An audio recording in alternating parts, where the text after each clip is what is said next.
The night Eva Voss arrived at Ashford Manor, she was carrying three things: a letter of introduction signed by the Lord Chancellor himself, a quiet fury she had spent 20 years learning to hide, and absolutely no intention of making a scene. She made none. But by the time the evening was over, every person in that dining room would remember exactly where they had been standing when the Duke of Ashford handed his coat to the most powerful woman in the county, and she took it without a word. Some of them would later say she had been gracious. Others would say she had been patient. Only one person understood what she had actually been: dangerous. The carriages had been arriving since 7:30. Eva's was the last. Not by accident, her father's solicitor had suggested it quietly over tea that morning. "Arrive when the room is full, Miss Voss. Let them see you enter. Let them understand what the evening is." She had nodded, folded the letter into her reticule, and said nothing. She was very good at saying nothing. Ashford Manor stood at the top of a long gravel drive, lit from every window, the kind of house that had been built to remind people of their smallness. Eva had grown up hearing stories about it. Her father had called it a monument to borrowed pride. Her mother, before she died, had simply called it beautiful. Eva herself had no opinion yet. She preferred to form opinions slowly, after careful observation. She stepped out of the carriage alone. The footman at the door was young and nervous, and he did not offer his hand in time. Eva did not wait for it. She walked up the stone steps at a measured pace, her dark green dress quiet against the noise of the evening, her gloved hands still at her sides. Inside, the entrance hall was already crowded, silk and laughter and the smell of hothouse flowers and too much perfume. A string quartet played somewhere deeper in the house. No one turned to look at her. She was accustomed to that. She gave her name to the butler. He found it on his list, blinked once, just once, and said very correctly, "Of course, Miss Voss. His Grace will be informed of your arrival." She thanked him and stepped to the side to wait. That was when she saw him. The Duke of Ashford was standing perhaps 15 feet away, near the base of the grand staircase, and he was exactly as described: tall, dark-coated, with the kind of face that had clearly been handsome for so long that he had stopped noticing it. He was laughing at something the woman beside him had said. The woman was Lady Celeste Hale, and she was the kind of beautiful that filled a room before she entered it, gold-haired, sharp-smiled, her hand resting on the Duke's arm with the easy confidence of someone who had already decided how the evening would end. Eva observed this, filed it away, looked elsewhere. She did not see the Duke begin to turn. She did not see him glance toward the door, distracted, already reaching, the way a man reaches for something without looking, without thinking, because he expects a certain kind of person to be standing in a certain kind of place. She felt the weight before she understood it. Heavy wool, still cold from the night air, dropped across her gloved hands. Eva looked down. Then she looked up. The Duke of Ashford was already turning back to Lady Celeste, one hand raised to smooth his jacket, his attention fully returned to the woman beside him. He had not looked at Eva, not once. She was standing at the edge of the entrance hall in a dark green dress with his coat in her hands, and to him she was simply a fixture, a function, someone whose purpose was to hold things. Lady Celeste had seen it happen. Eva watched the smile move across Celeste's face, small, satisfied, gone in an instant, and understood immediately that this had not been an accident. Around them, 3 guests had noticed. 2 looked away. One elderly woman in gray silk met Eva's eyes with an expression that was equal parts horror and apology, and took a small step forward, then stopped. Nobody said a word. Eva looked down at the coat in her hands. She thought about the letter in her reticule. She thought about what her father's solicitor had said. She thought, briefly, about the precise and satisfying words she was entirely capable of saying in situations like this one, words that would have silenced the room and rearranged the evening completely. Then she folded the Duke's coat over her arm neatly, the way you fold something that belongs to someone else, and walked calmly toward the cloakroom. She was the guest of honor. She would let him figure that out himself. The dining room at Ashford Manor had been designed for exactly this kind of evening. Long table, high ceilings, candlelight that turned everything amber and forgiving. 16 place settings, each one arranged with the sort of precision that required a full day's preparation and a staff that knew better than to ask questions. Eva had seen grander rooms. She had also seen emptier ones. This one sat somewhere in between, impressive enough to intimidate, familiar enough to relax, which was, she suspected, entirely intentional. She found her place card without difficulty. It was at the Duke's right hand. She stood beside the chair for a moment, reading her own name in the careful copperplate script, and felt something settle in her chest, not pride, not quite, but something adjacent to it. Her father's solicitor had arranged this. The Lord Chancellor's office had confirmed it. The placement was not a courtesy. It was a statement. She pulled out the chair and sat down. She had been seated for perhaps 4 minutes when Lady Celeste arrived. Eva heard her before she saw her, that particular quality of entrance that Celeste seemed to carry with her everywhere. The way conversation dimmed and then brightened in her wake.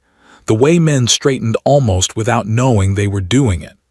She came around the far end of the table on the Duke's arm, laughing at something he had said, her gold hair catching every candle in the room. Then she saw the place card. The laugh did not stop. It simply adjusted, became something slightly different, slightly warmer, the way a skilled musician changes key mid-phrase without pausing for breath. "Oh," Celeste said lightly to no one in particular, "how funny. I was certain Hargrove seated me here." She touched the back of Eva's chair with 2 fingers, not pushing, not pulling, simply touching, the way one touches something to establish that it is there. "Didn't he say so, James?" The Duke glanced at the place cards with the mild distraction of a man who had never in his life been required to think very hard about seating arrangements. I believe he said the right yes. He looked briefly at Eva, the same brief, unseeing look he had given her at the door, and said pleasantly, "I'm afraid there may have been some confusion with the cards." Eva said nothing. She was aware of the elderly woman in gray silk, seated 3 places down, watching, and of the young Lord Fenwick across the table, who had gone very still. She was aware of the particular quality of the silence that had settled over the nearest guests, the held-breath quality of people who knew something was wrong and had decided, collectively, that it was not their problem. She was aware of all of this. She picked up her place card, held it for one brief moment, and set it down again. Then she stood, smoothed her dress, and moved without a word to an empty chair further down the table, beside Lord Fenwick as it happened, who looked at her with an expression of such transparent discomfort that she almost felt sorry for him. "Miss," he began. "Fenwick," she said quietly, "tell me something interesting." He blinked. "I beg your pardon." "About anything." She unfolded her napkin across her lap. "I find that evenings like this one go considerably better when someone tells me something interesting early on." He stared at her for a moment. Then slowly, something in his expression shifted, uncertainty giving way to something that might eventually become respect. "I heard," he said, equally quietly, "that the East Wing has been closed for 11 years. Eva looked at him. "Why?" "No one knows." He paused, "or rather no one says." At the head of the table, the Duke settled into his chair. Lady Celeste sat at his right hand and touched his sleeve and said something that made him smile. The first course arrived. Conversation resumed its normal shape, like water closing over a stone. Eva lifted her soup spoon. Across the table, the elderly woman in gray silk, she had still not been introduced, Eva realized was watching her with an expression that had moved beyond apology into something more careful, more calculating. The woman's eyes moved from Eva to the Duke and back again, and her mouth pressed into a thin, considering line. Eva met her gaze, held it. The woman gave a single, almost imperceptible nod. Eva returned it.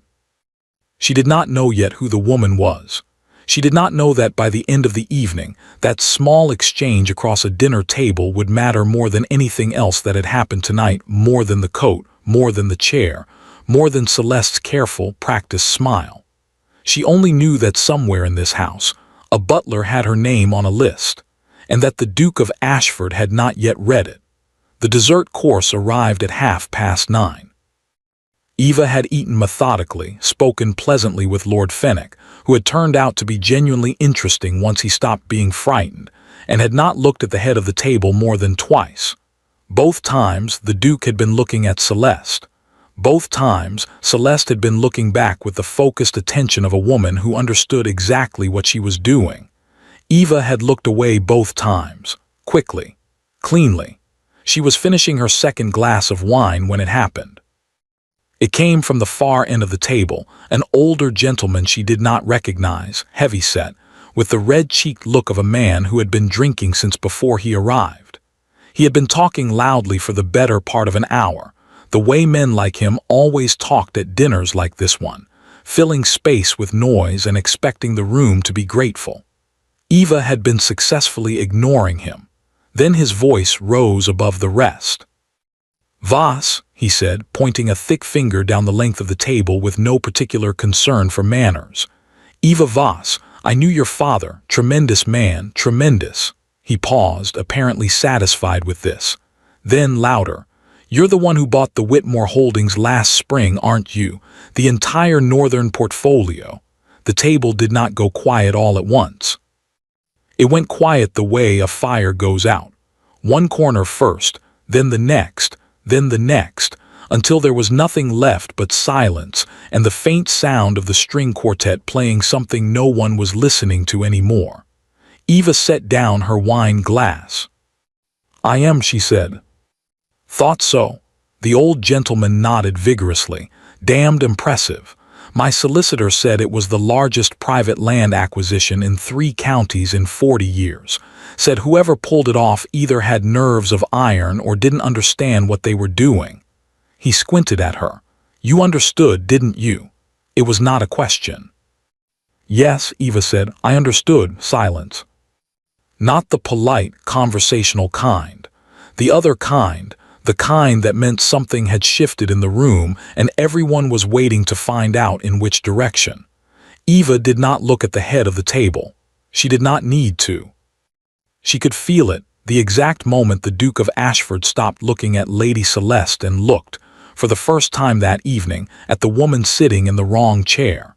She could feel it the way you feel a change in weather before the clouds arrive, a pressure difference, a stillness, something in the air that had not been there a moment ago. Lord Fenwick, beside her, had gone very still. The elderly woman in grey silk had set down her spoon. "Madame Voss." The voice came from the Duke's end of the table, not the Duke himself, but his estate manager, Hargrove, who had appeared in the doorway with the expression of a man who had been waiting for exactly this moment and dreading it equally. He addressed Eva with a correctness that was almost aggressive in its precision. "I wonder if I might have a brief word after dinner regarding the Eastern parcels, at your earliest convenience." "Of course," Eva said, "Eastern parcels." She heard it move around the table, not the words themselves, but the understanding behind them, rippling outward from guest to guest like something dropped into still water. The Eastern parcels. The Ashford Eastern parcels, which had been mortgaged quietly 3 years ago and then mortgaged again, and which now, if the old gentleman's arithmetic was even approximately correct, sat inside the Whitmore Holdings that Eva Voss had purchased last spring. Eva Voss, who was sitting in the wrong chair, who had arrived alone, who was holding the Duke's coat in the entrance hall 40 minutes ago. She heard the moment he understood it. Not a sound, a silence. A very specific kind of silence, the kind that a man makes when something rearranges itself inside him very rapidly, and he is too well bred to show it on his face. Eva picked up her wine glass, took a small, unhurried sip. Across the table, the elderly woman in grey silk had both hands folded in her lap and was watching the Duke with an expression Eva could not fully read from this distance. Not surprise. Something older than surprise. something that looked almost like recognition, as though she had been waiting for this particular evening for a very long time. Then the woman looked at Eva, and this time her expression was entirely different. This time she smiled. It was a small smile, private, the kind of smile that meant, "I know something you don't know yet, and I am very much looking forward to watching you find out." Eva filed this away, added it to the coat, added it to the chair, added it to the Eastern parcels and the mortgage documents and the letter in her reticule and the solicitor's careful voice that morning over tea. "Let them see you enter, Miss Voss. Let them understand what the evening is." She understood what the evening was. The question now was whether the Duke of Ashford did. She did not look at him, not yet. She set down her wine glass, turned back to Lord Fenwick and said, "You were telling me about the East Wing." Fenwick blinked, swallowed. "Was I?" "You were about to," Eva said pleasantly. "Please continue." The gentlemen took their port in the East sitting room. The ladies withdrew to the blue drawing room, which was decorated in the particular shade of cold, expensive blue that Eva associated with houses that had run out of warmth long before they ran out of money. There were 8 of them, 7, if you didn't count the elderly woman in gray silk, who had disappeared somewhere between the dining room and the stairs and had not yet reappeared. Eva counted her absence, filed it away.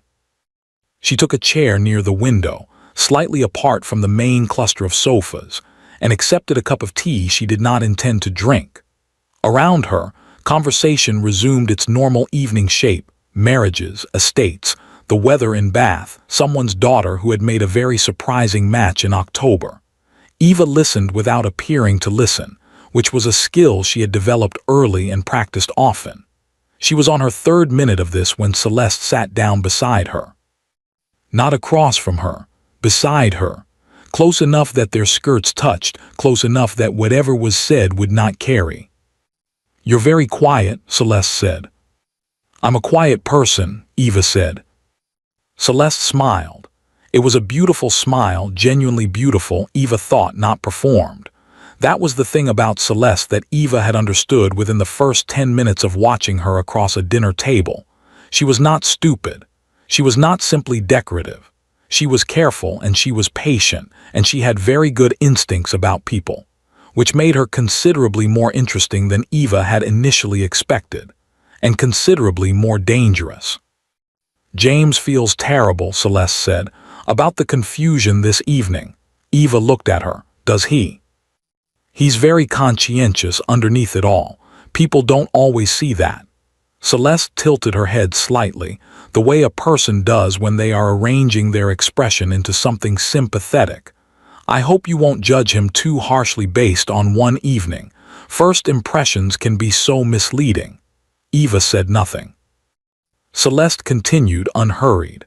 "I only say so because, well, you seem like a reasonable woman, Miss Voss, and I think reasonable women understand that men like James sometimes need guidance in social situations. He relies on the people closest to him rather more than he realizes." A small pause. "I've been trying to help him with that." "How thoughtful," Eva said. "It is rather." Celeste's smile did not waver. "I've been helping him with quite a few things, actually, over the past year or so. He came back from the season with such a distorted picture of certain people. I imagine that happens when one hears things second-hand, rumors, impressions." She smoothed a non-existent wrinkle from her skirt. "I've done my best to give him a clearer picture." Eva looked at her tea. There it was. Not an admission, nothing so clumsy. Just the outline of one, visible only if you were paying close attention. The shape of a thing held up to the light for one brief moment and then put away again. Rumors, impressions, a clearer picture. Eva thought about the Duke's face at the door, the absolute, uncomplicated blankness of it. The way he had handed her his coat without a flicker of doubt. A man did not look through a woman like that on his own, not a woman who had been formally invited to his table, not without help. Someone had constructed that blindness carefully, brick by brick, over months. A country girl, a country nobody, plain, unremarkable, not worth a second look. She thought about how long it would have taken, the patience required. The small, consistent, perfectly calibrated words dropped into conversation at exactly the right moments. Not lies, nothing so easily disproven, just shadings, adjustments, the steady, gentle pressure of a hand on a rudder. Celeste was watching her with an expression of mild, pleasant concern. Eva picked up her tea, took a sip, set it down again. "Tell me," she said conversationally, "how long have you known Lord Ashby?" Something moved across Celeste's face. Very fast, very small, gone before it fully arrived. "I'm not sure Viscount Ashby," Eva said. "From Derbyshire. I believe you were introduced at the Pemberton Musicale in February." She paused. "Or perhaps it was January. My memory for dates is imprecise." It was not imprecise. Celeste was quiet for exactly 3 seconds. Eva counted them. "I know a great many people," Celeste said finally. Her voice had not changed. Her smile had not changed. Only something behind her eyes had shifted, very slightly, like furniture moved an inch to the left in a familiar room, wrong enough to notice, not wrong enough to name. "Of course," Eva said, "as do I." She set down her cup and stood, smoothing her skirts with the unhurried ease of someone who had nowhere particular to be and no reason to rush. "Thank you for the conversation, Lady Celeste," she said. It was very clarifying. She moved away toward the window before Celeste could answer. Outside, the grounds of Ashford Manor lay dark and still under a half-moon, the long drive winding away through the trees toward the road. Eva stood with her hands folded and looked at it for a long moment. Viscount Ashby. Celeste did not know that Eva had been present at a dinner in London 6 weeks ago where Ashby had said, to 3 witnesses and a moderately attentive footman, that he intended to acquire the Ashford Northern pastures before the end of the year. He had seemed very confident. He had seemed, in fact, like a man who had already been told the acquisition was arranged. Eva had wondered at the time how he could be so certain. She thought she was beginning to understand. Behind her she heard the soft, resumed murmur of conversation. Heard Celeste's laugh, light, social, perfectly calibrated as she rejoined the other women. Eva looked at the dark drive. She thought about the coat, the chair, the Eastern parcels, Celeste's hand on the Duke's arm and the smile that had crossed her face in the entrance hall, small, satisfied, gone in an instant. She thought about a man who had been guided, carefully and patiently, into blindness. And she thought, not for the first time that evening, but for the first time with something that felt almost like decision, that she was going to have to do something about this. Not for herself. She had the Whitmore holdings. She had the Eastern parcels. She had the Lord Chancellor's letter and a solicitor who knew exactly what he was doing, and a father who had spent 20 years teaching her precisely how to walk into a room full of people who underestimated her. She did not need the Duke of Ashford for anything, but the elderly woman in gray silk had smiled at her across the dinner table.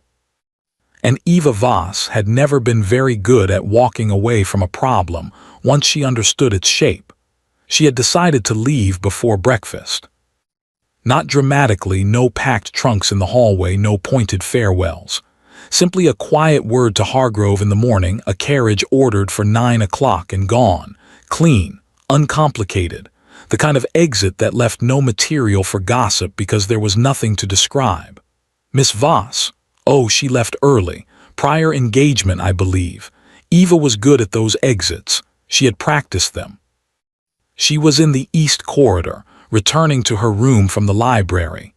She had slipped away from the drawing room at 10, helped herself to a candle and 2 hours of undisturbed reading, and felt considerably better for it when the door opened.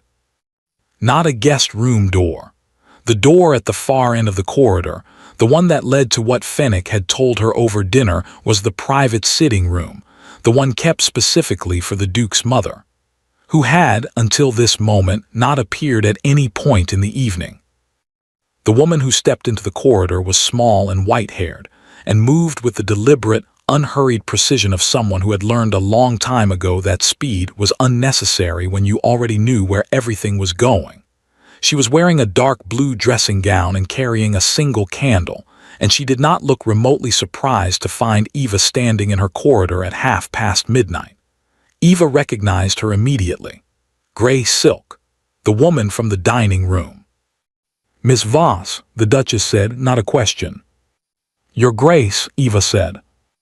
The Duchess looked at her for a long moment, the same careful, measuring look from across the dinner table, except closer now, unhurried, thorough. Eva stood still and let herself be looked at.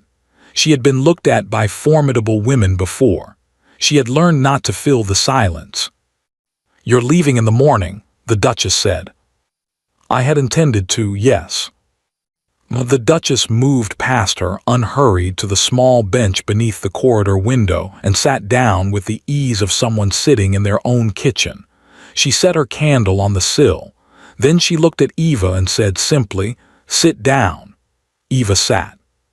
For a moment neither of them spoke.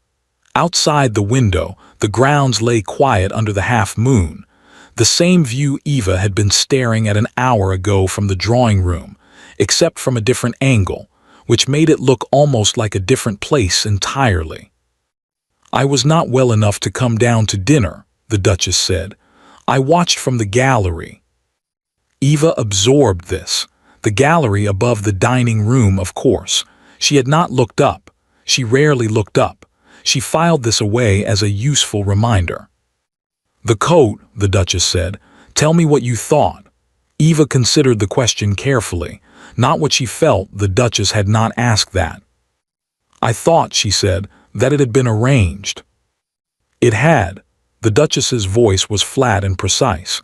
"Not by my son. He is many things. He is not cruel." "I know," Eva said. The Duchess looked at her sharply. "You know." "A cruel man enjoys the moment," Eva said. "He looked for your reaction. He looked for Lady Celeste's. He did not look for mine." She paused. "He didn't know I was there. That's not cruelty. That's management." Something shifted in the Duchess's expression. Not surprise exactly. More like the satisfaction of a measurement confirmed. "Has been managing him for 11 months, the Duchess said. "Since October of last year. Small things at first, social things. Who to invite, who to overlook, which letters needed his attention and which ones didn't." She looked at her candle. "I noticed in February. By March I was certain. By April I understood what she was building toward, and I could not." She stopped, pressed her lips together. "He does not believe me. He thinks I am protective. Unreasonably so." Eva said nothing. "I have been trying to find someone he would listen to," the Duchess said. "Someone outside this house, outside this county, without obvious interest in the outcome. Someone with enough standing that he could not simply dismiss what they told him." She paused. "Someone who would still be here long enough to tell him." Eva looked at the dark window. "I see," she said. "You are the largest private landholder in 3 counties, the Duchess said. "You have the Lord Chancellor's letter in your reticule. You have the eastern parcels. You sat in the wrong chair for 40 minutes without saying a single word, and when you finally spoke it was to ask Fenwick about the East Wing." A pause. "Why the East Wing?" Eva glanced at her. "Because Fenwick was frightened and needed something to do with his hands, and because everyone in that room was watching me. If I had looked angry, they would have talked about my anger. If I had looked hurt, they would have talked about my hurt. If I asked Fenwick about the East Wing." "They talked about the East Wing," the Duchess said. "They talked about the East Wing," Eva confirmed. Silence. Outside, somewhere in the grounds, an owl called once and went quiet. "Stay," the Duchess said. 3 days, that is all I am asking. 3 days and I will not ask anything else of you." Eva looked at her hands in her lap, her gloved hands, still in her gloves at midnight because she had not yet been to her room. She thought about the carriage ordered for 9 o'clock. She thought about her solicitor's voice and her father's face, and the particular exhaustion of walking into rooms full of people who had already decided what she was. She thought about Celeste's smile in the entrance hall, small and satisfied and gone in an instant. "3 days," Eva said. "3 days," the Duchess said. Eva stood, smoothed her skirts, picked up her candle. "I'll cancel the carriage," she said. She walked back down the corridor toward her room. Behind her she heard the Duchess stand, heard the soft sound of the sitting room door, heard nothing after that. The corridor was very quiet. The candle threw a small circle of light around her feet, and beyond it the house was entirely dark, the kind of dark that very old houses make, thick, settled, full of things that had been left in it for a long time. Eva reached her door. She thought briefly about the east wing, closed for 11 years. She put her hand on the door handle. Nobody says Fenwick had told her, or rather nobody says. Eva filed this away. She went to bed. The first morning passed quietly. Eva came down to breakfast at 8, which was early enough to avoid most of the guests and late enough to avoid appearing eager. The dining room held only Fenwick, who was eating toast with the focused concentration of a man nursing a headache, and a young baronet whose name she had not caught the previous evening and who left within 10 minutes of her arrival. She ate, she read. She said good morning to Hargrove when he came in with the post and watched him sort it with the practiced efficiency of a man who had been doing this for 30 years and had strong opinions about the correct order. The Duke did not come down to breakfast. Celeste did, at 9:30, in a pale yellow morning dress that managed to look both casual and deliberate. She saw Eva, smiled with genuine pleasantness, and sat at the opposite end of the table. They did not speak. Eva returned to her book. Celeste poured her tea and looked out the window with the serene expression of a woman who had spent the night sleeping very well. Eva turned a page she had not read. The first crack appeared that afternoon. She was in the library properly this time, with permission, having asked Hargrove that morning whether it would be convenient when the Duke came in. He did not see her immediately. The library at Ashford Manor was a serious room, tall and dark-shelved and smelling of leather and old paper, with deep armchairs set back from the windows, in the kind of deliberate shadow that suggested the previous Duke had done his reading in a state of aggressive privacy. Eva had found the armchair in the far corner within 10 minutes of arriving, and had been sitting in it for the better part of 2 hours.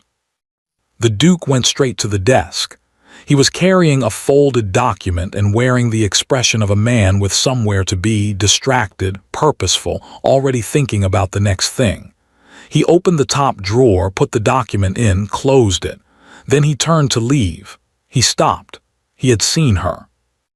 Eva looked up from her book with the mild, unhurried expression of someone who had been sitting in the same chair for 2 hours and had no particular opinion about being interrupted. "Miss Voss," he said. "Your Grace," she said. He stood very still for a moment, not frozen, not uncomfortable, just still, in the way of a man recalibrating. His eyes moved briefly to the book in her hands, to the small table beside her where she had set her tea, to the stack of 3 additional volumes she had pulled from the shelves and not yet decided about.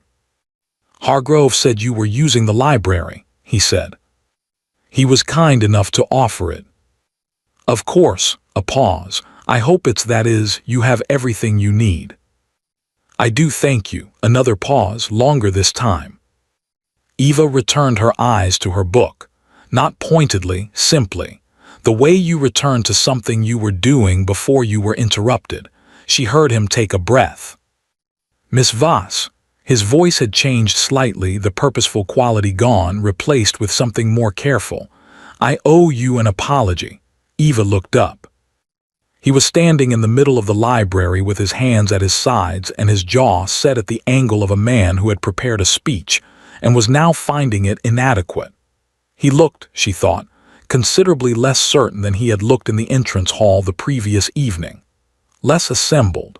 She found, to her mild surprise, that she did not enjoy this as much as she had expected to.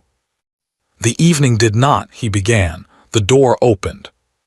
Celeste came in on a breath of yellow dress and light perfume, holding 2 letters and wearing an expression of pleasant urgency.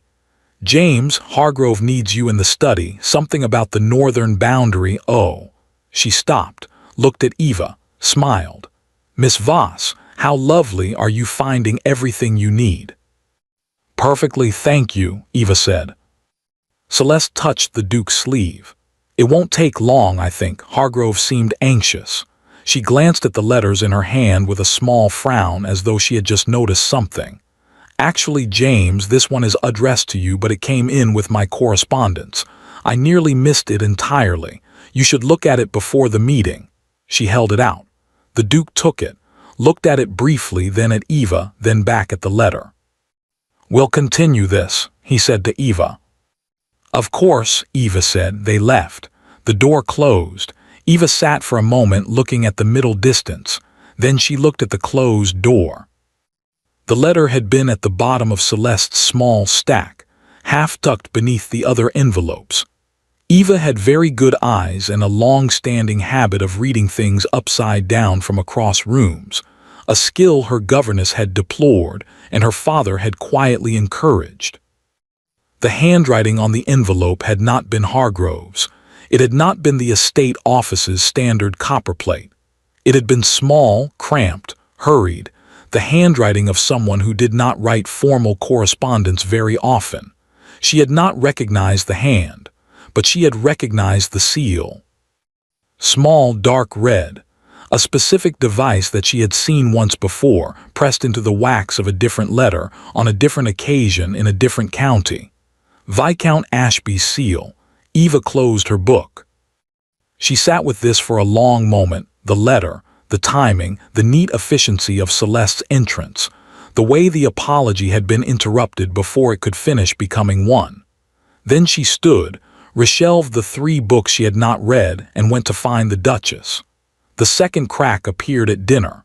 It was smaller, faster, the kind of thing you could miss if you were not paying attention. They were 7 at table that evening, several guests having departed after breakfast, and the conversation had settled into the comfortable, meandering quality of a group that had survived one formal dinner together and felt entitled to relax. Fenwick was telling a story about a horse. The young baronet was listening with polite incomprehension.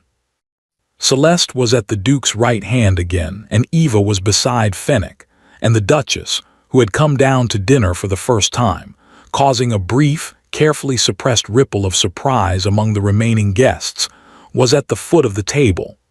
Eva was listening to Fenwick and simultaneously watching, from the corner of her eye, the Duke's face. He was listening to Celeste. He was always listening to Celeste. That was the thing, the quality of his attention when she spoke, focused and warm and slightly unguarded in a way that suggested he had stopped being careful around her some time ago. Eva watched it with the detached interest of someone studying a mechanism.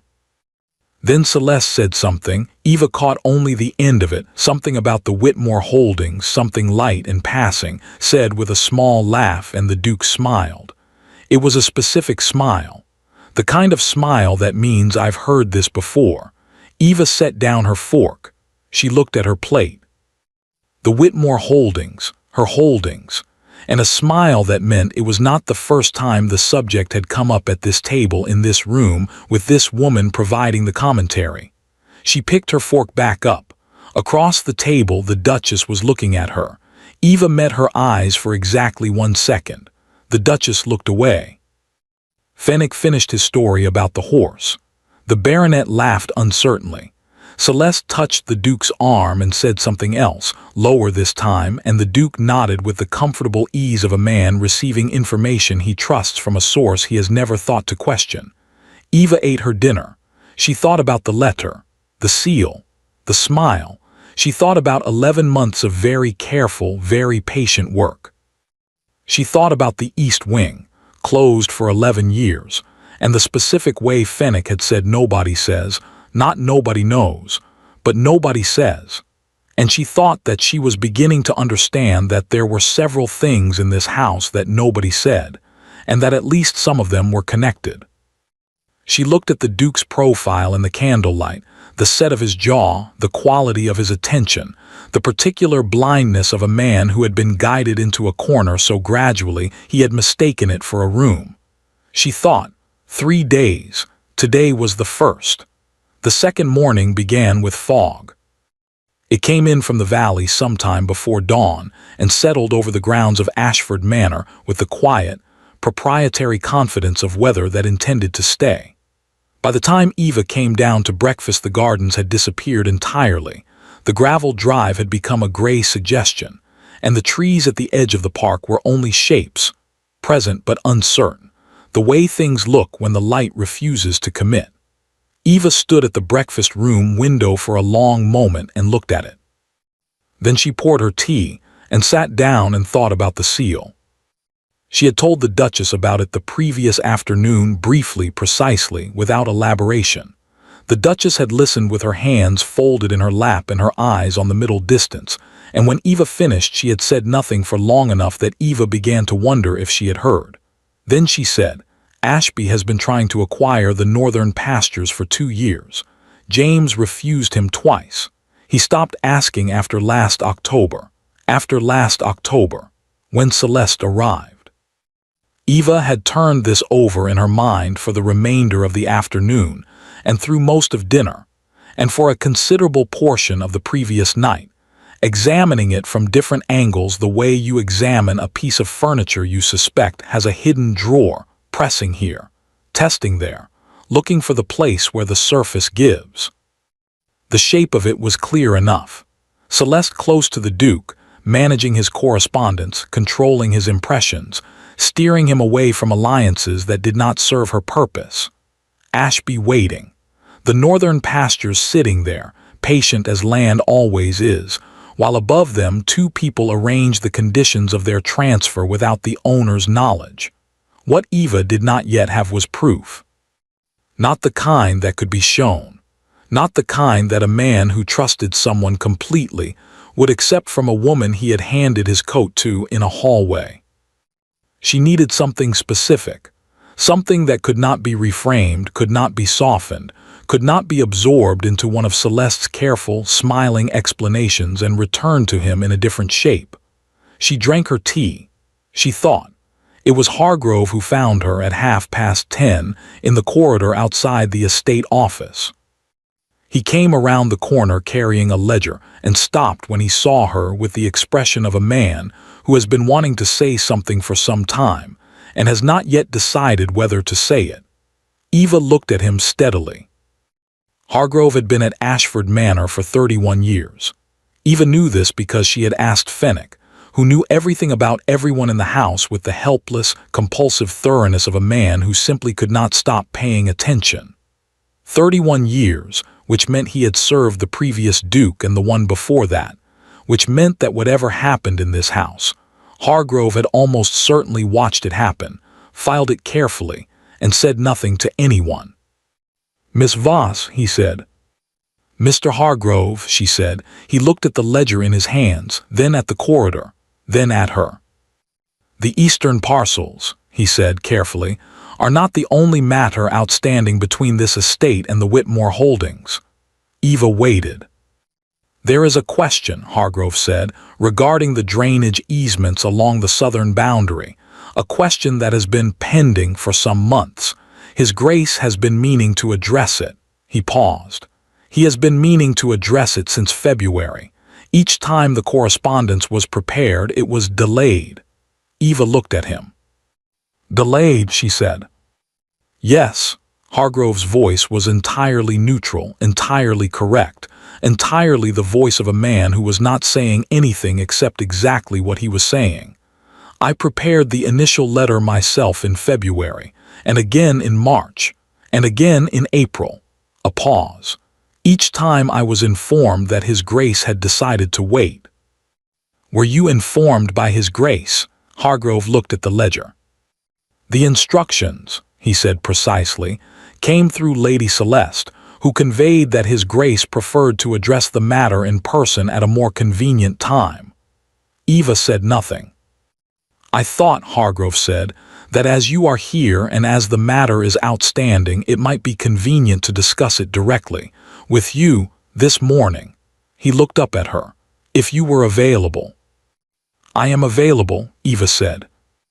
"Good," Hargrove said, and then very quietly in a voice that had not changed in tone or expression at all, "The estate office has a second door, Miss Voss. It opens onto the east corridor. It is a quiet room. Conversations there are generally private." Eva looked at him for a long moment. "Thank you, Mr. Hargrove," she said. "Of course, Miss Voss," he said, and opened the estate office door. They spent 40 minutes on the drainage easements, which were genuine and required attention, and which Eva addressed with the focused efficiency of someone who had not come to the country to spend her time on drainage easements but was perfectly capable of doing so. Hargrove was precise and thorough and did not waste words, which Eva appreciated. At the end of 40 minutes, as she was gathering her notes, Hargrove said, "There is one additional matter." Eva looked up. He set the ledger on the desk and opened it to a page near the back. Not the main accounts, she saw, but a supplementary record, the kind kept for internal correspondence, outgoing and incoming letters logged by date and sender. "February the 4th, he said, not pointing, simply reading. "A letter received from Viscount Ashby, addressed to His Grace, logged as received." He turned the page. "February the 4th, same date. A letter sent from this estate to Viscount Ashby, not in His Grace's hand, not signed by His Grace." He paused. "Signed, Miss Voss, by Lady Celeste Hale, acting on behalf of the estate." Eva was very still. "The content," she said. "I do not have the content," Hargrove said. "I have only the log." He closed the ledger. "But I have the log for February, March, April, May, June, July, August, September, October, November, and December of last year, and for January and February of this year, and the correspondence between this estate and Viscount Ashby's office during that period is," he paused, choosing the word with care, "considerable." "Does the Duke know this correspondence exists?" "His Grace," Hargrove said, "believes that Viscount Ashby stopped writing after his second refusal." Silence. The fog pressed against the estate office window. Somewhere in the house a clock struck 11. "Mr. Hargrove," Eva said, "how long have you been keeping this log?" "Since February," he said, "of last year." "And you have said nothing?" "I had nothing," he said. "That could not be explained away. Letters can be intercepted in error. Signatures can be misread. A careful person," he paused again, "a very careful person can always find an explanation for individual facts. What cannot be explained away is the pattern." He looked at her. "I have the pattern, Miss Voss. I have been waiting for someone to give it to." Eva looked at the closed ledger. She thought about 11 months. She thought about Hargrove, 31 years in this house, preparing the same letter in February and March and April, logging each interception with the quiet, methodical patience of a man building a case one page at a time. She thought about the Duchess watching from the gallery. She thought about Fenwick saying nobody says. She thought about all the people in this house who had been watching and waiting and holding their individual pieces of a thing they could not assemble alone. "May I borrow the ledger?" she asked. "I had assumed you would," Hargrove said, and slid it across the desk. She found the Duchess in her sitting room at noon. She laid the ledger on the table between them without preamble, opened to the relevant pages and said, "It's enough. It's more than enough. The question is how." The Duchess looked at the pages for a long time. Then she said, "He will not believe it from me. I have tried 3 times. Each time she stopped, pressed her lips together. She is very good at what she does." "I know," Eva said. "He will want to believe her. He has invested a great deal in believing her." The Duchess looked up. "That is not weakness. That is the particular difficulty of trusting someone. When you have let someone close enough, the evidence against them does not feel like evidence. It feels like an attack." Eva said nothing. "He will need to see it himself," the Duchess said. "Not be told. Not be shown a ledger, see it.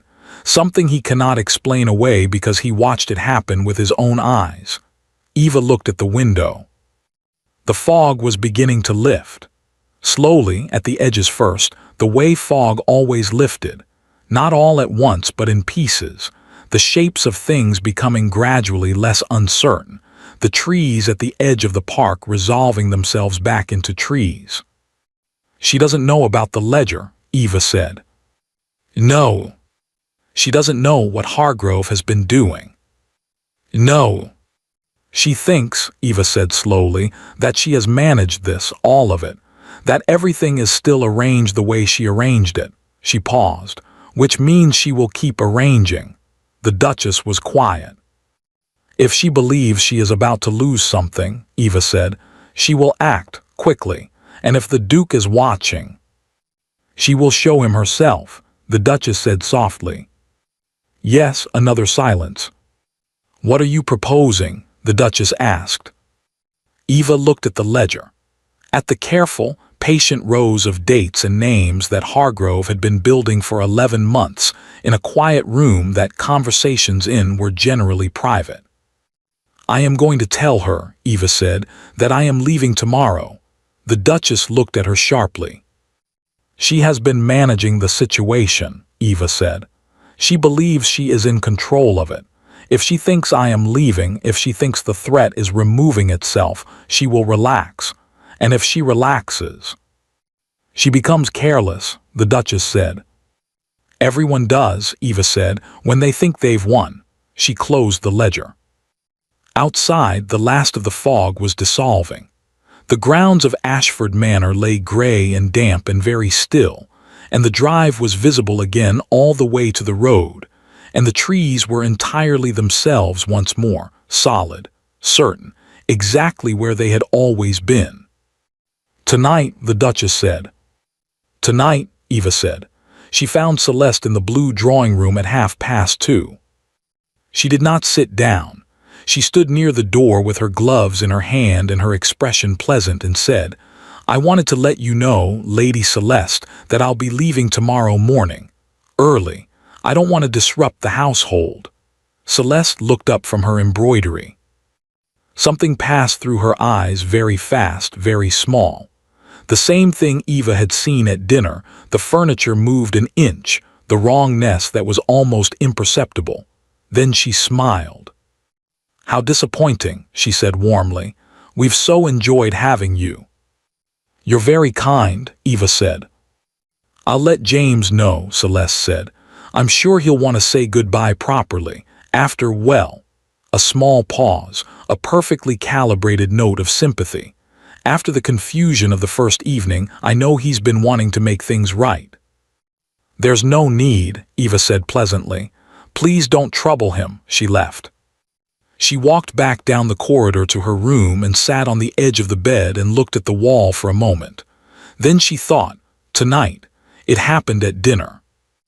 Not dramatically, not loudly, in the way that true things often happen quietly in a corner of a moment that everyone was watching anyway. They were 9 at table.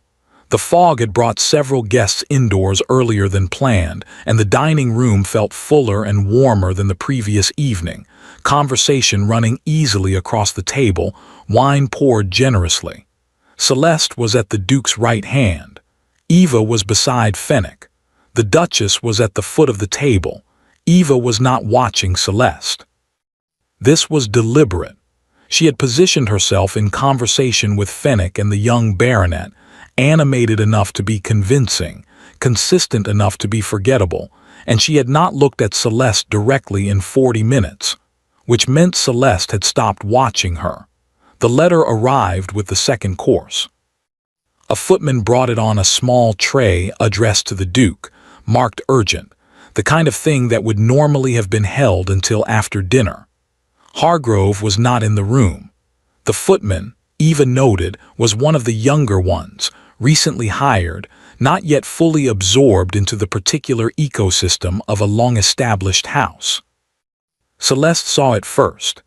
Eva was not looking, but she heard the small, almost inaudible change in the quality of the conversation at the head of the table. A fractional pause, a reorientation, the way sound changes when someone's attention moves.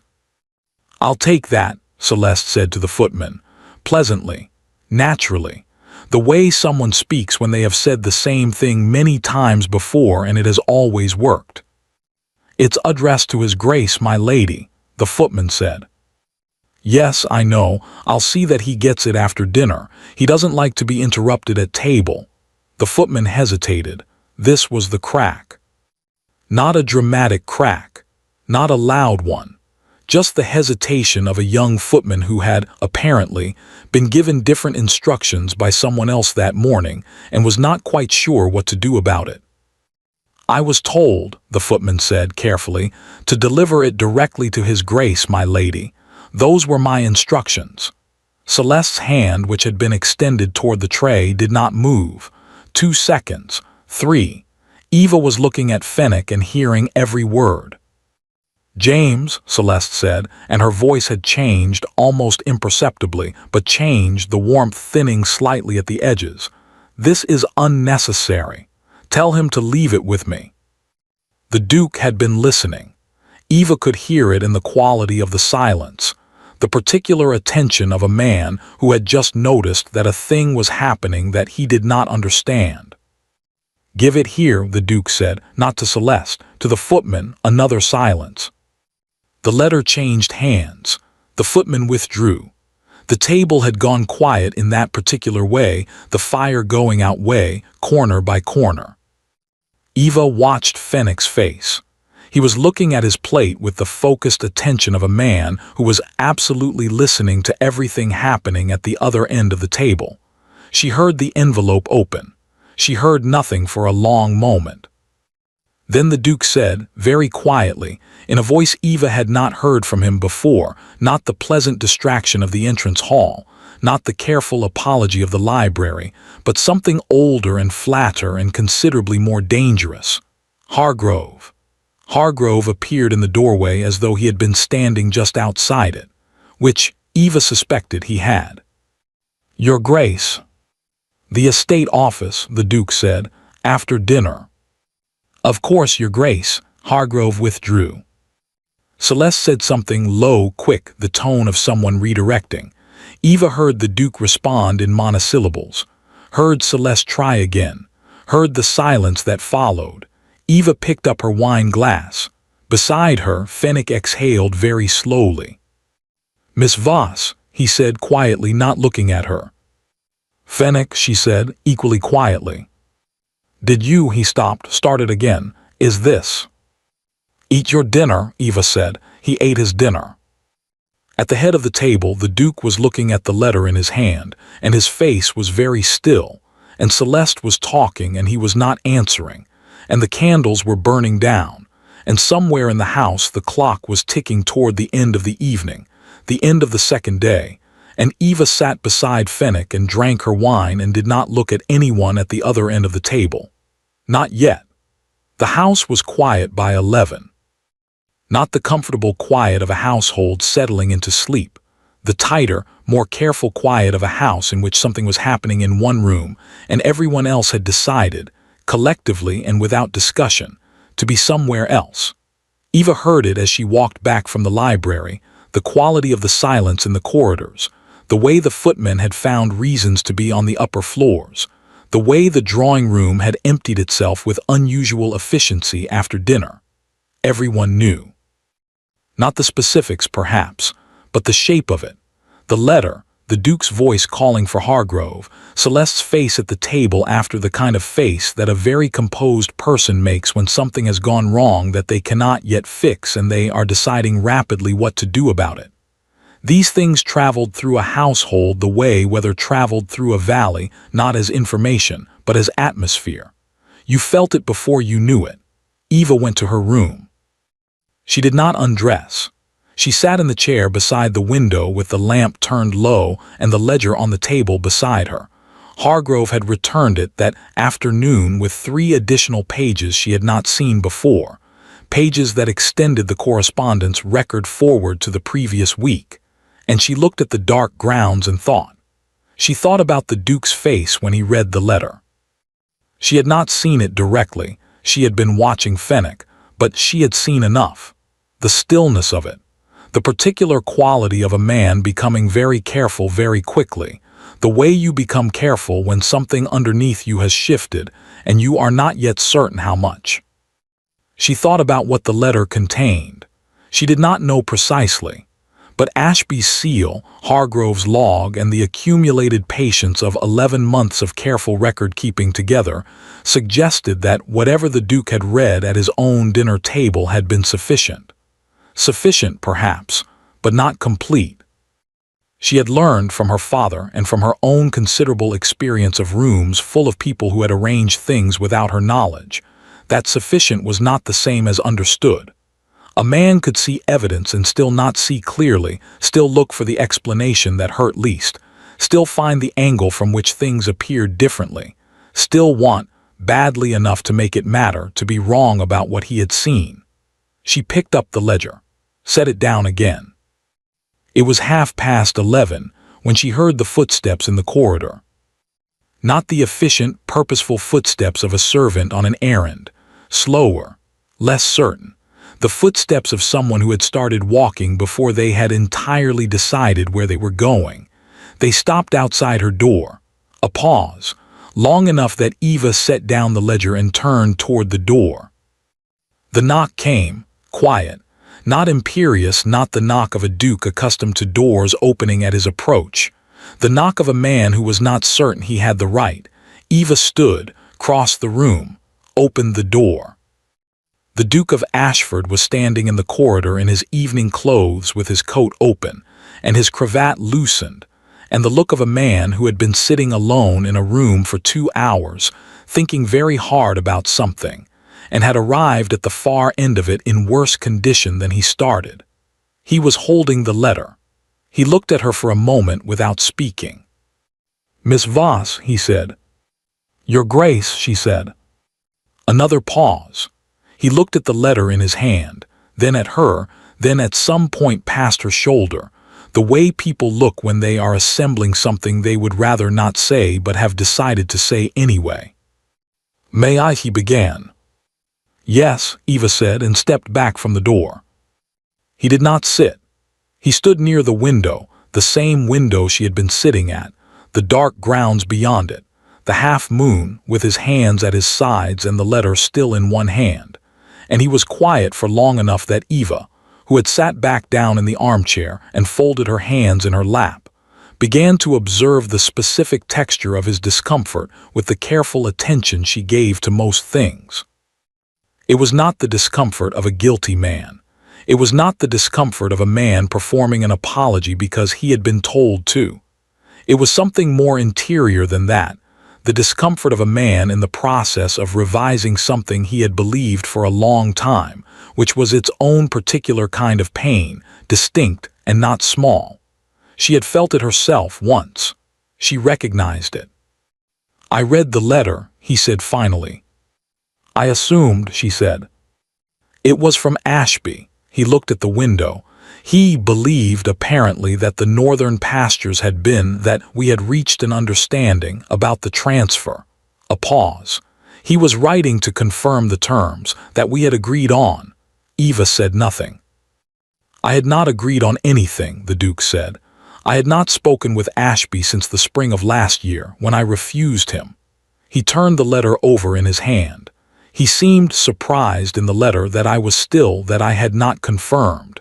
He seemed to believe that there had been ongoing communication, that an arrangement was underway. He stopped. The silence had a different quality now, not the waiting silence of before, but the after quality of a sentence that had finished and left something in the room. "I spoke with Hargrove," the Duke said, quietly. "For some time." Eva waited. "He showed me his log." A pause. "He has been keeping it since February of last year." Another pause, longer. "I was not aware that he was keeping it." "I know," Eva said. The Duke looked at her sharply. "You knew about the log." "Hargrove showed it to me yesterday morning." Something moved across his face, not anger, she thought. Something more complicated than anger. The particular expression of a man understanding, in a new way, the dimensions of something he had been living inside without knowing its shape. "How long," he said carefully, "have you?" "I arrived 2 days ago," Eva said. "I knew nothing before I arrived." "But since the entrance hall," she said. "Yes." He was quiet. "The coat," he said. "The coat," she said. He turned back to the window. She watched his shoulders, the set of them, the tension running through them, the effort of a man holding himself very correctly in a situation that he could not hold correctly enough to make it feel right. "I owe you an apology," he said. "I began one in the library. I should not have allowed anything to interrupt it."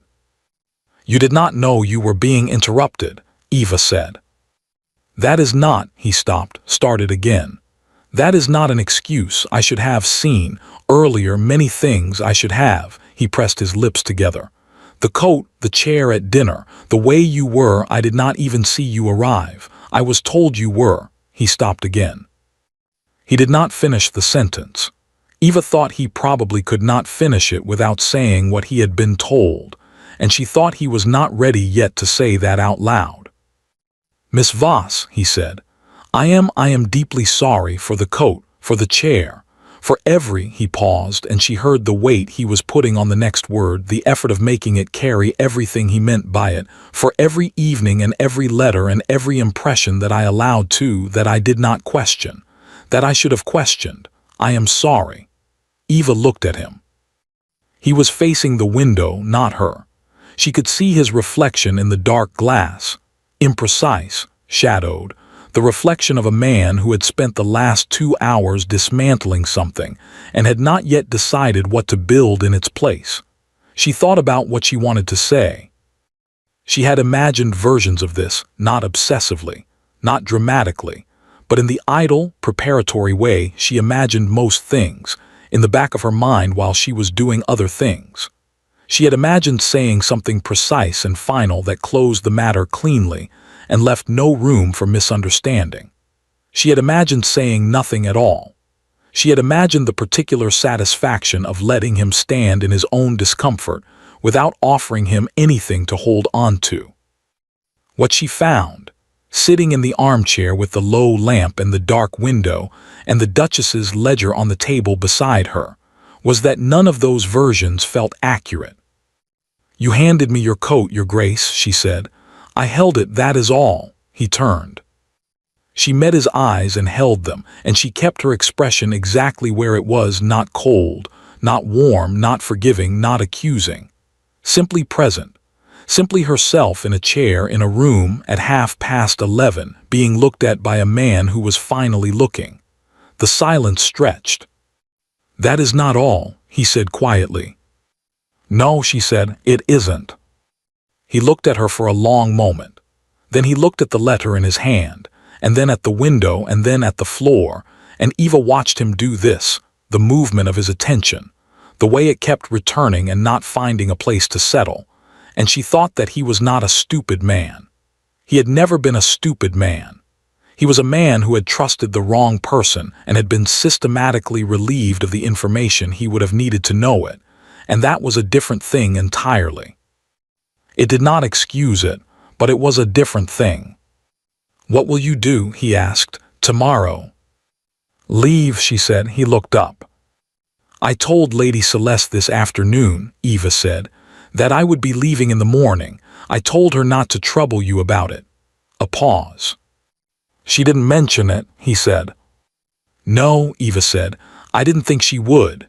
He was quiet for a moment, turning this over. "The drainage easements," he said then, and his voice had shifted, more careful, more deliberate, as though he were moving into safer ground to recover himself. "Hargrove mentioned that you and he had discussed the southern boundary." "We did. I should like to address it properly, before you leave." He paused. "If you are willing." "I am willing," Eva said. "I am not certain I am staying." "I understand." He nodded once slowly. "I will not. I have no right to ask you to stay. He stopped. When he started again, his voice was quieter.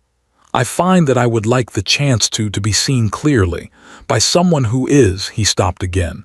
Eva waited. "By someone who is not afraid of what they see," he finished. The room was very still. Eva looked at him for a long moment. The loosened cravat, the letter in his hand, the reflection in the dark window behind him, the expression of a man who had just said something true and was not entirely certain how it had come out. She thought about the coat, the chair, the 3 days she had promised the Duchess. She thought about Hargrove's log and Fenwick's careful silence, and the Duchess watching from the gallery with the expression of a woman who had been waiting for a very long time. She thought about the East Wing, closed for 11 years.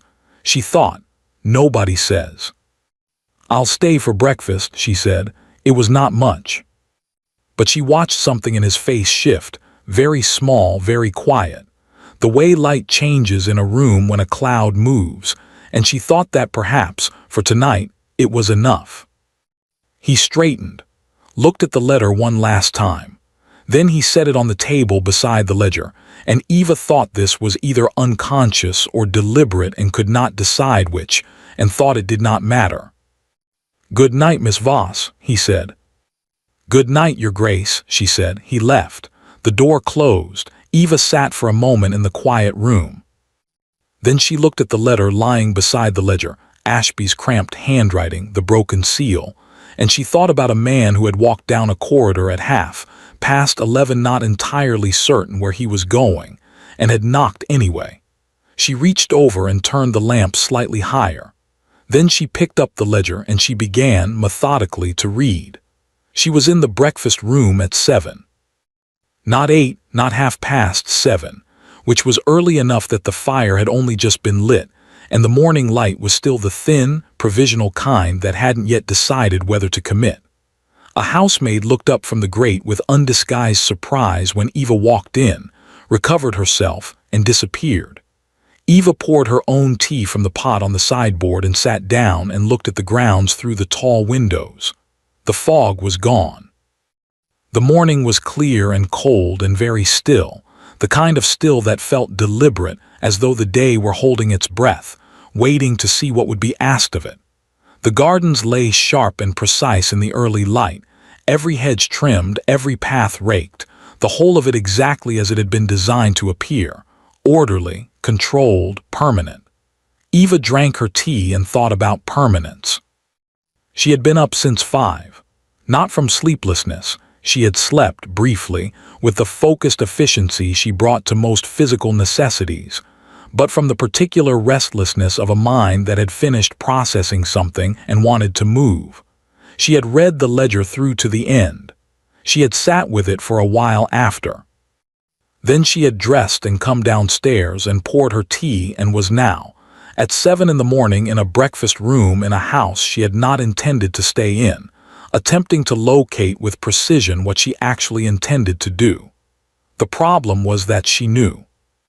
She had known since approximately 11:30 the previous evening, since the Duke had stood at her window with a loosened cravat and said someone who is not afraid of what they see, with the specific, slightly inconvenient clarity of a person who has been honest with themselves for long enough that self-deception has become difficult.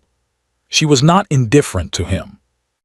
She had told herself in February, when she first began to understand the shape of the Whitmore acquisition and what it implied about Ashford's position, that this was a business matter. She had told herself in March and April, when her solicitor began to sketch the fuller picture, that the Duke of Ashford was simply a piece of a larger arrangement, a name in a document, a consequence of decisions made above both their heads. She had told herself, arriving at the manor 2 days ago, that she had no interest in the man, only in the land. She was, evidently, a less reliable narrator of her own interior than she had believed. She set down her tea. Through the window, she watched a groundskeeper appear at the far end of the garden, moving along one of the paths with a barrow, unhurried, familiar with his ground. She watched him until he disappeared behind the hedgerow. The question was not whether she felt something. The question was what it was worth, and to whom, and whether a man who had handed her a coat in a hallway without looking was capable of becoming a man who looked. She thought he was. This was not sentiment. It was observation. The same observation she applied to drainage easements and land portfolios and letters with interesting seals. She had watched him for 2 days. She had watched the quality of his attention when it was not being managed, the way he had listened to Hargrove with the flat, careful focus of a man absorbing something painful without flinching, the way he had said I should have questioned without qualifying it, without explaining it away, without offering her the softer version that would have been easier for both of them. He was capable. Whether he was willing was a different question, and whether she was willing, whether she wanted to invest herself in the long, uncertain work of building something with a man who was starting from a considerable deficit, was a question she had been circling since 5 in the morning and had not yet answered. She was still circling it when the door opened. It was not the Duke. It was the Duchess in a dark gray morning dress, carrying her own cup, who came in, looked at Eva sitting alone at the long table in the early morning light and said, "Good, you're still here." "I said I would stay for breakfast," Eva said. "You said you would stay for breakfast." The Duchess sat down, not at the far end, but 2 chairs away, close enough for conversation, far enough for privacy. She poured her tea with the efficiency of a woman who had been pouring her own tea for decades and had strong opinions about how it should be done. That was somewhat less than I hoped for. "I know," Eva said, "but more than I expected." The Duchess wrapped both hands around her cup and looked at Eva steadily. "He came to find you last night." "Yes." And Eva looked at her tea. "He apologized," she said. "I know, I heard him leave." The Duchess paused. "What did you say?" Eva considered this. "I told him I would stay for breakfast." The Duchess made a sound, small, dry, not quite a laugh. "You are very hard on him." "I am honest with him," Eva said, "which is, I think, what he needs rather more than softness." The Duchess was quiet for a moment. Outside, the groundskeeper reappeared on a different path, still unhurried, still familiar. "His father," the Duchess said, "was a man who trusted easily, too easily. It cost him considerably. James watched that." She paused. "He made himself careful for years, very careful, and then he was not careful enough, and here we are." She looked at Eva. "He is not a man who will trust again quickly. When he does—" "I know," Eva said. "Do you?" Eva looked at her. "I am not making a decision about his future, Your Grace. I am making a decision about my own." The Duchess held her gaze. Then slowly she nodded, once, the same nod as across the dinner table, the same quality of a measurement confirmed. "He is in the East Wing," the Duchess said. Eva went very still. "He goes there sometimes," the Duchess said in a different voice, quieter, older. "When he needs to think. He has done so since he was a boy. It was his father's library, the East Wing. They closed it after." She paused. "After his father died. 11 years. Eva set down her cup. Nobody says Fenwick had told her, or rather nobody says. "Why?" she asked. The Duchess looked at the window for a long moment. "His father's last letter to him," she said quietly, "was found in that library. After James had been away, he did not come back in time." She paused. "He has never told anyone what the letter said. He went in once the week after the funeral and he has not been back since." She looked at Eva. "Until this morning." The room was very still. Eva thought about a boy who had learned to be careful. A man who had been made careless by someone patient and calculating enough to dismantle his carefulness one small piece at a time.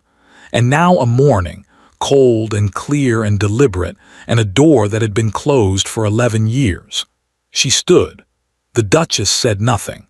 Eva set her napkin on the table, pushed in her chair, and walked out of the breakfast room. The East Wing was at the end of the long corridor on the ground floor, behind a door that looked exactly like the other doors except that the handle was slightly stiffer, the way handles get when they have not been turned in a long time.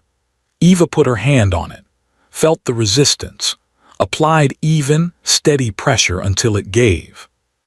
The corridor beyond was cold and dim, the curtains still drawn on the windows, the air carrying the particular quality of a closed room, not stale exactly, but compressed, as though it had been holding itself together for a long time and had not yet decided whether to let go.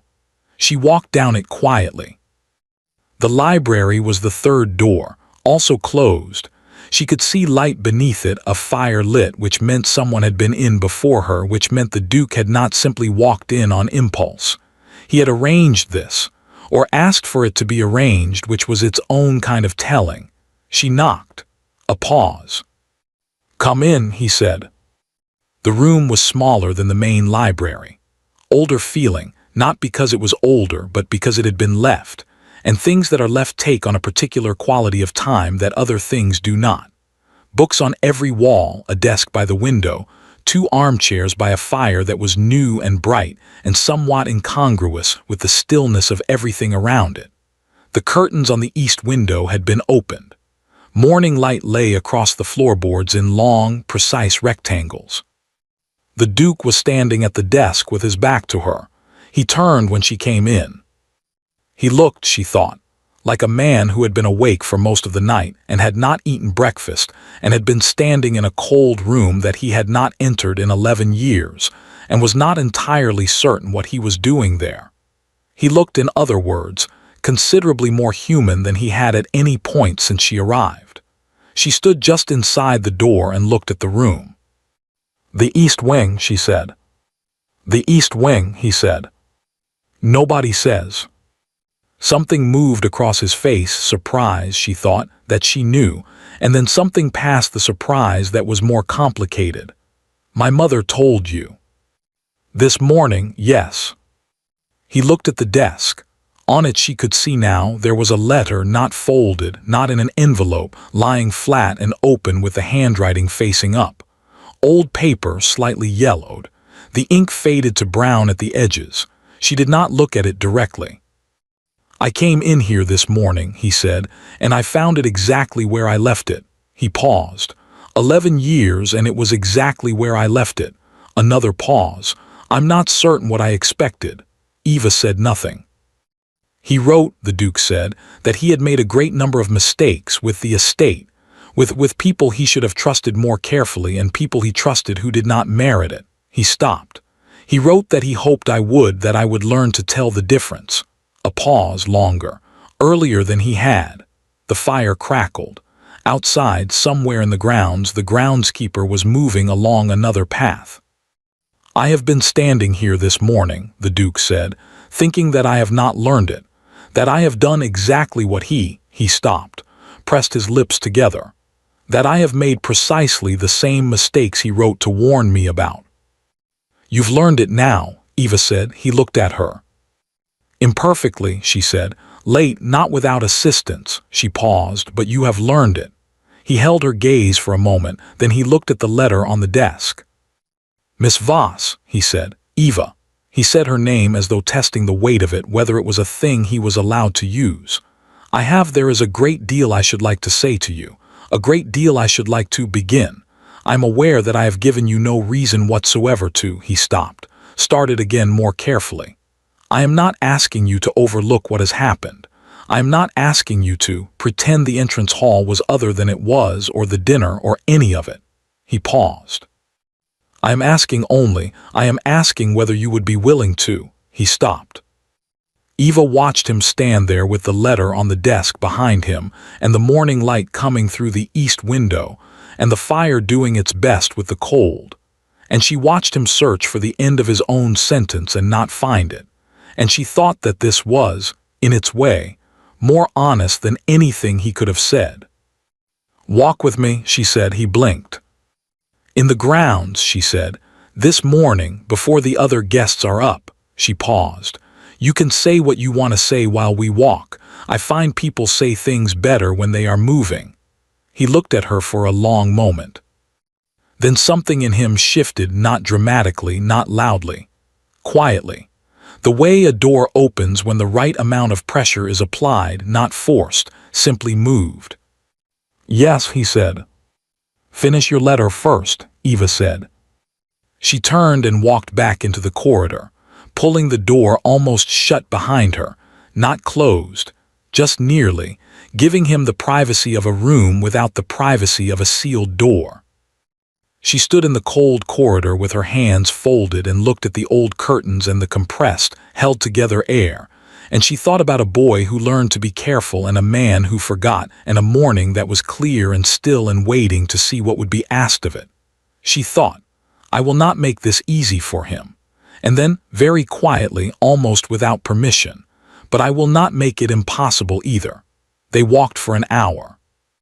He talked for most of it, not fluently, not with the ease of a man accustomed to being listened to, but with the halting, effortful honesty of someone who was not used to saying true things out loud and was learning the shape of it as he went. He told her about Celeste, the sequence of it, the small adjustments he had not questioned because he had not known to question them. He told her about the northern pastures and the correspondence he had never received and the version of Eva Voss that had been built for him, incrementally, out of omissions and shadings and the occasional well-placed word. He said, "I was told you were unremarkable," and then, looking at the path ahead, "I cannot account for the fact that I believed it." Eva said, "She is very good at what she does." He said, "That is generous of you," she said. "It is accurate. Generosity has nothing to do with it." He was quiet for a moment. Then he said, "You are not what I expected." "I know," she said. "I never am." They walked past the kitchen garden, past the formal hedgerow, past the groundskeeper, who touched his hat without looking up, with the practiced discretion of a man who had worked for this family for a long time and knew which mornings required invisibility. Near the far end of the grounds, where the park gave way to open fields and the house was visible behind them as a whole, complete thing, all of it, the closed east wing and the blue drawing room and the entrance hall and the grand staircase and every room in which something had happened over the past 2 days, the Duke stopped walking. Eva stopped beside him. He was looking at the house. "I owe you more than an apology," he said. "I am aware of that." "Yes," she said. "I don't know," he said carefully, "what you want. I don't know what I have no right to assume after everything." He paused. "I only know what I want, and I find I am not willing to be careful about saying it." Eva looked at the house. She thought about the coat. She had been thinking about the coat for 2 days, not with anger, or not only with anger, but with the particular attention she gave to things that told her something true. A man who doesn't look. A woman who holds what she is given and says nothing and waits. She thought about how long she had been waiting. Not for him specifically, she had not known him specifically, had not thought about him specifically, but for the thing itself, the possibility of it, the specific future in which she handed things back instead of holding them. She turned to look at him. He was already looking at her. "I am not easy," she said. "I know," he said. "I have the Whitmore holdings and the Eastern parcels and a solicitor in London who is very good at his job, and a father who taught me never to make a decision I couldn't afford." "I know," he said. "I do not require saving. I do not require managing. I do not require," she paused, "anyone to hold my coat." Something moved across his face, the ghost of something, almost a smile gone before it arrived. "I know," he said. I am aware that the coat was, I know." Eva looked at him for a long moment. Then she said, "Ask me properly." He blinked. "Not now," she said. "Not this morning, not in a field, not after 2 days." She looked back at the house. "I am going to go back to London. I am going to see my solicitor about the drainage easements. I am going to spend 3 weeks doing the things I intended to do before I was invited to your dinner." She paused. "And then, if you wish to, you may write to me, properly, without anyone managing the correspondence." He was quiet. "And then," she said, "we will see. She looked at him, he looked back. "We will see," he said. It was not much, but she heard what was underneath it, not relief, not victory, but something steadier than both. Something that had the quality of a beginning rather than an end. Something that would need time and correspondence and a great deal of honesty, and probably several more conversations in cold corridors and early mornings in fields at the edge of parks. Something that was not yet anything, but that was not nothing either. "Come," Eva said, "breakfast will be ready." She turned toward the house and began walking. After a moment, she heard his footsteps beside her. They walked back in silence, the comfortable kind which was new, which had not been available to them before this morning, and the house grew larger as they approached it, filling in its details, becoming specific again after the distance of the fields. The east wing with its opened curtains. The entrance hall beyond the front door. Eva looked at the front door as they reached the gravel drive. Then she looked at the Duke. He looked back at her and she saw him understand, saw the moment it arrived, the quiet recognition of it. He opened the front door and held it for her. 6 weeks later, the first letter arrived. It came on a Tuesday with the Morning Post, in an envelope addressed in a hand that was careful without being formal, the handwriting of someone who had thought about what they were doing before they did it. Eva's solicitor was in the chair across from her desk when it arrived. He saw her look at the seal. He gathered his papers with the practiced efficiency of a man who understood when a meeting had concluded, said good morning, and let himself out. Eva opened the letter. It was 3 pages. She read it twice, once quickly, once slowly, the way she read things that mattered. Then she set it on the desk beside the Whitmore ledgers and the drainage easement files and the accumulated careful architecture of her working life, and she looked at it for a moment. Then she took out a clean sheet of paper. She wrote for 20 minutes. Not a long letter, she was not by nature a long letter writer, but precise, honest. The kind of letter that said exactly what it meant without requiring the reader to look for it. She signed it, folded it, sealed it, wrote his name on the front. The letters continued for 4 weeks. Then they stopped because there was no longer any need for them. The dinner was held in the first week of December, smaller than the one in which it had all begun, only 14 guests, the rooms lit with the amber candlelight that turned everything warm and imprecise. Eva arrived early, not because her solicitor suggested it, because she wanted to. Hargrove met her at the door. "Miss Voss," he said, with the precise correctness that she had come to understand was his particular form of warmth. "Mr. Hargrove," she said, "is everything in order?" "Everything," he said, "is in order." She handed him her coat. He took it without expression, though she thought, she was nearly certain, that something moved briefly behind his eyes. The satisfaction of a man who had been keeping a very careful log for a very long time and had arrived at the final entry. She walked into the entrance hall. It was already full, the sound of it, the warmth of it, the complicated human noise of people gathered in a house where things had been resolved. Fenwick was near the fireplace, talking to a young woman who appeared to find him considerably more interesting than anyone at the previous dinner had. The Duchess was by the staircase, small and white-haired, and watching everything with the expression of a woman who had arranged a great deal of this, and was satisfied with how it had turned out. She met Eva's eyes across the room. Eva gave her the nod. The Duchess smiled. And then the Duke was there, not from across the room, not from a distance, simply there beside her, having come through the crowd with the quiet directness of a man who knew where he was going. "You're early," he said. "I am precisely on time," she said. "I said 1/2 past. "You said the evening began at 7. It is 7. She looked at him. "If you wanted me at 1/2 past, you should have written 1/2 past. "I'll remember that," he said. "You should," she said. He looked at her for a moment, the long, unguarded look that had taken him most of October to learn and that he was now, she thought, quite good at. Then he offered her his arm. She took it.